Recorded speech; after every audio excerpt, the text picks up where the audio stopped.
हरिओम जी। तो प्रेमानंद जी की कंट्रोवर्सी जो चल रही है वो तो आप सबको पता ही है। इसके बारे में ज्यादा समय व्यर्थ करना मुझे नहीं लगता कि अच्छा है। बात करते हैं मेन बात की जिसके ऊपर हम वीडियो बना रहे हैं। तो कुछ स्त्रियां ऐसी हैं जो कि कमेंट्स में यह लिख रही हैं कि मैं प्रेमानंद जी को बड़ा मानती थी, परंतु उनके इस बयान के बाद अब मैं प्रेमानंद जी को नहीं मानूंगी, या उनके जो है उनकी भक्ति नहीं करूंगी, या उनकी जो है अब मेरे को आवश्यकता नहीं है। तो मैं पूछता हूं सबसे पहले कि धर्म आपके लिए है क्या?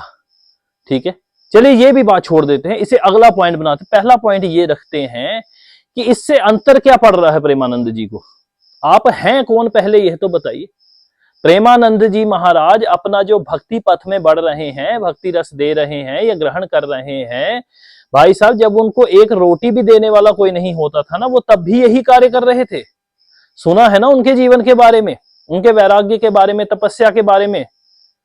जब उनके पास एक रोटी मात्र नहीं होती थी ना खाने की, तब भी वो इसी लाइन में थे और इसी प्रकार से चल रहे थे।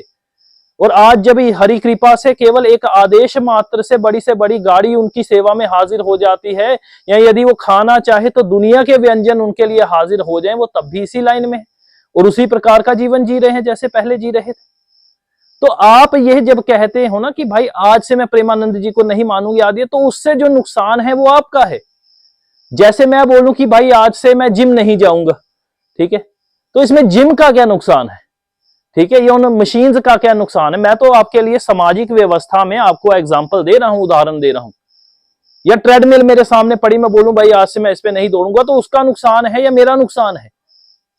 ठीक है, तो संतों का कोई नुकसान नहीं होता, क्योंकि उन्हें कुछ लेना देना नहीं है। जब उनके पास एक टुकड़ा भी खाने को नहीं होता था, पीने को जल मात्र भी नहीं होता होगा ना, या पहनने को शरीर पे कपड़ा तक नहीं होता होगा उनके पास ढंग का, जब वो फटी धोतियां भी पहनते होंगे ना, या लंगोट में ही रहते होंगे, तब भी उनका एक ही सहारा था, वो था राधा नाम।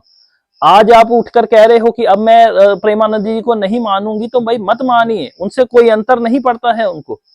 अंतर जो पड़ेगा आपको पड़ेगा। मत चलिए उनके राह पे और करिए खुला व्याभिचार करिए। ठीक है, मान लीजिए उनको छोड़ भी तो किसी ना किसी के संत में, तो संत के शरण में जाओगे अपना कल्याण हेतु, या फिर संतों को त्याग कर व्याभिचार का जीवन जियोगे, तो वह भी आपके लिए फिर खुला मैदान है बिल्कुल, उसमें भी हमें कोई परेशानी वाली बात नहीं है। तो बात बस इतनी सी है कि निहित कल्याण के लिए संत होते हैं, संतों का आप कल्याण थोड़ी कर सकते हैं। कि आप बोलोगे मैं आज से संत की शरण में नहीं जाऊंगी या इस संत को नहीं मान, उससे संत को कुछ नहीं। संत तो उस पारस सा स्वरूप है जिसके साथ छू लेने मात्र से, ठीक है, जिसको छू लेने मात्र से हम जैसे अधम लोग, हम जैसे नीच और निम्न कोटि के लोग जो हैं, लोहे के समान हैं, वो पारस हो जाते हैं। पारस को कोई अंतर नहीं पड़ता, उसके साथ सोना छो जाए या तांबा या पीतल या लोहा छो जाए, उसको कोई अंतर नहीं, पारस पारस ही रहता है हमेशा।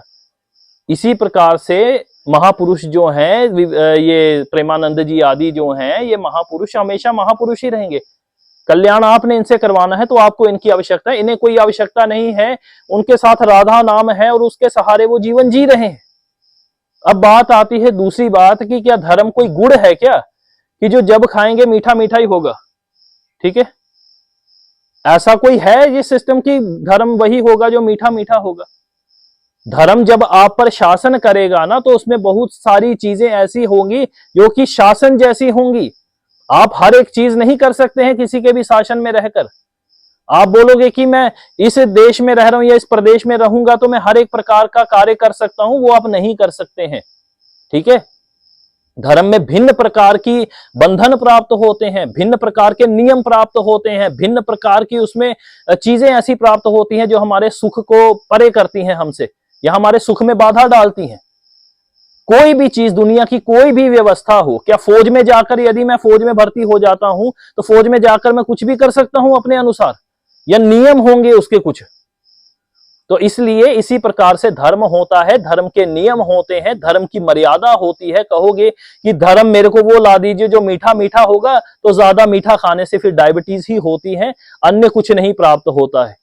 धर्म के जब भी मार्ग पर चलोगे तब आपको पुरुषार्थ, नियम, मर्यादाएं आदि सब कुछ धारण करनी पड़ेंगी। तब आप ये नहीं कह सकते कि भाई मैं धर्म की मार्ग पर भी चल रहा हूं, मन कर रहा है आज बटर चिकन खाने का, तो वो भी मैं लपेट जाऊंगा, और मेरे को अगर कोई मना करेगा तो मैं बोलूंगा ये धर्म ही त्याग देता हूं। तो वह आपकी अपनी वृत्तियां हैं, इससे ना कोई समाज को फर्क पड़ेगा और ना कोई महात्मा जी को फर्क पड़ेगा। ठीक है, आप आज छोड़ के चले जाएंगे, आप जितने भी 20, 50, 100 महिलाएं इस प्रकार से बातें कर रही हैं, कल हजारों शिष्य उनके दरवाजे पर खड़े होते हैं। ठीक है, कितनी लंबी लंबी लाइनें हैं, लाइनें संभालने में मुश्किल हो जाती है। तो इससे उनको किसी प्रकार का फर्क नहीं पड़ने वाला है, फर्क आपको ही पड़ेगा। अंततः पुनः दोहरा रहा हूं, धर्म कोई मीठा गुड़ नहीं है कि जिसमें सब कुछ मीठा ही मीठा घप हो। इसमें अत्यंत कड़वे से कड़वे भी चीजें आती हैं, वह भी स्वीकार करनी पड़ती हैं। और यदि संत आपको उत्तम चरित्र के होने के बारे में नहीं बताएगा तो कौन बताएगा? समाज। समाज तो चाहता ही है।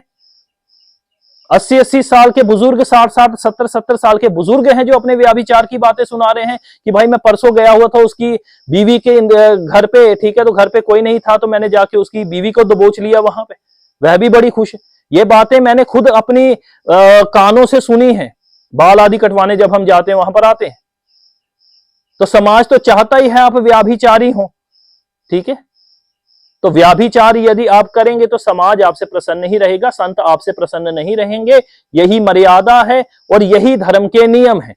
और आपको राह दिखाने वाले प्रेमानंद जी महाराज जैसे संत जो हैं वो आपकी परवाह नहीं करते हैं। इसलिए ये सब ड्रामेबाजी मत करके दिखाइए कि मैं तो अब नहीं मानूंगी। आप मत मानिए, जीवन का बेड़ा गर्क करिए, जो करना है करिए, जीवन आपका है। तो इसी प्रकार से ये कहकर मैं इस वीडियो को संपूर्ण कर देता हूं। धर्म की मर्यादा होती है और वो होती ही रहेंगी हमेशा। आप सबका आभार यहां तक सुनने के लिए। और यदि मैंने कुछ गलत कह दिया हो तो आत्मचिंतन करिए, क्योंकि आपको गलत लगा है, मैंने गलत कुछ भी नहीं कहा है इसमें। आत्मचिंतन करिए और स्वयं से क्षमा मांगिए। ठीक है, हरिओम, नमस्ते।